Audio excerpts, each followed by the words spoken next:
ज्योतीला लई त्रास व्हायला लागलाय. पोटात बाळ फिरलं की काय काय बी कळत नाही. मग आता कसं करायचं मावशी? देवच जाणे.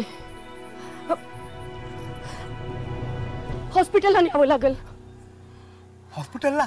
बाय अरे ह्या वेळेला एकतर देवाने तिची कूस भरली ती बी 12 वर्षानंतर, आणि त्यात हे तीड.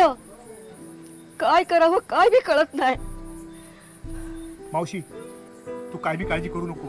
मी माझ्या ज्योतीला काय बी होऊ देणार नाही. हॉस्पिटलला जायची काहीतरी व्यवस्था करतो मी. वय वय. हॅलो दाजी, हॉस्पिटलला जायचंय. गाडी काय? गाडी बाहेर ती कधी येणार? 3 दिवसांनी. अहो काहीतरी करा, तिला लईच त्रास व्हायला लागलाय. काळजी करू नका, आपण टू व्हीलरवर जाऊ म्हणे. घेऊन या. सावकाश सावकाश हळू.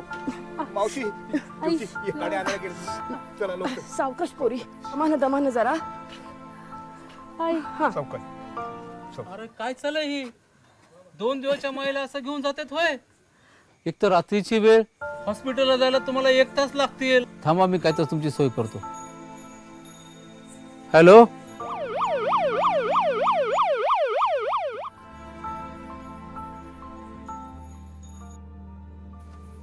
हे कसं काय शक्य झालं? अरे आदरणीय बाबासाहेब पाटील साहेबांमुळे ना प्रत्येक ग्रामीण रुग्णालयात ॲम्ब्युलन्स साहेबांनी दिल्यात स्वतःच्या निधीतून. आणि साहेब एवढ्या वेळेस थांबले नाहीत. किनगावला प्राथमिक आरोग्य केंद्राचं ग्रामीण रुग्णालय मी रूपांतर केलंय. खंडाळीला प्राथमिक आरोग्य केंद्र स्थापना केल्या. रोकडा सावगावला पण प्राथमिक आरोग्य केंद्र स्थापना केल्या. आम्ही ट्रमा केअर सेंटर 2चे भूमिपूजन पण केले. अरे तू जा वहिनीला घेऊन, आणखीन बरेच काही आहे. होय होय दादा.